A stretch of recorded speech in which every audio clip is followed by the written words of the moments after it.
होली खेलेली पवन बो खेसारी से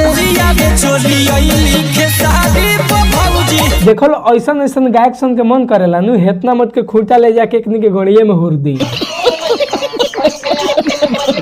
देखो ले कनिए जैसन सार सन के चलते भोजपुरी में ज्यादातर विवाद होता। ये बड़ी अच्छी बात कही आप। देखो लो सबसे पहले लालू राज यादव गइलस होली खेलेली पवन बा खेसारी से। होली खेलेली पवन बो खेसारी से, लेकिन हमरा ई समझ में नहीं आवत कि ई गधा के गाड़ के कैसे पता बा कि पवन बा खेसारी से होली खेलेली। मैं नहीं बताऊंगा। देखो हो सकेला कहीं पवन बा एकर बहिन होखस ना, मतलब कहत नहीं हो सकेला, ई नहीं कहत के एकर बहिने हई, हो सकेला।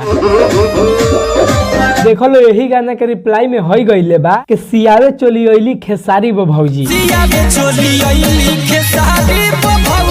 हम तोरा से कहतानी कि सियावे दे चोली तोर गान काहे फाटता।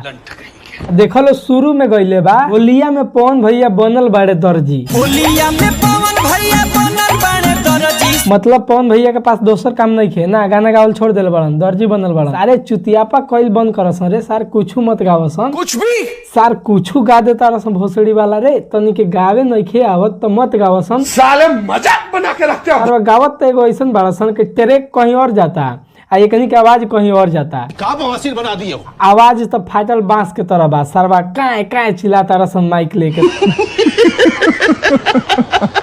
ई सर गाना नहीं खस गावत, ई पवन सिंह पर गावता, ई खेसारी पर गावता, ई पवन सिंह पर गावता, ई खेसारी पर गावता, सरवा अपने में माई बहन करता सब भोसड़ी वाला। ये बहन जो सारे मिलके हमको पागल बना रहे हैं। पावर ट्रेंडिंग स्टार के कैसे मने होली कलाकार के, पावर आ ट्रेंडिंग स्टार के कैसे मनेला होली कलाकार के। देखो लो लड़की पूछे के चाहती है कि पावर स्टार आ ट्रेंडिंग स्टार। अब देखो लो भोजपुरी में ज्यादातर तो पावर स्टार पवन सिंह के कहल जाला, ट्रेंडिंग स्टार खेसारी लाल यादव के कहल जाला। तो ये मतलब पूछे के चाहती है कि पवन सिंह के या खेसारी के होली कैसे मनेला। अच्छा तो भाई बड़ कलाकार बाड़ा सन ओकर बारे में अगर पूछत भी है अच्छा गावे के चाहिए तो हई सर कहता लिखेले ली पवन बा खेसारी से भोसड़ी वाला, कुछ भी यही ना बड़ कलाकार के बारे में गावल जाला सर। मतलब गावे से पहले कुछ ना सोचेला सन, कुछ भी गा देला सन। मतलब power star Pawan Singh, trending star Khesari Lal Yadav के बारे में अगर गाना भी गावत आ सन, अच्छा गावस भाई, बड़ कलाकार के बारे में अच्छा गावे के चाहिए।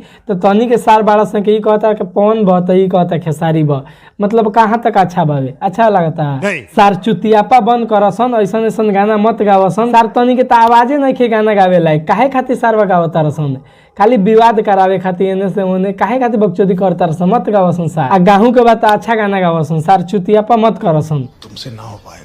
तो बस भाई लोग ये वीडियो के खत्म करता नहीं, तारा लोग के राय का बा कमेंट करके जरूर बताइए। लो चैनल पे नया बाढ़ लो तो चैनल के सब्सक्राइब कर लो, फेसबुक पेज पर देखता लो तो पेज के फॉलो कर लो।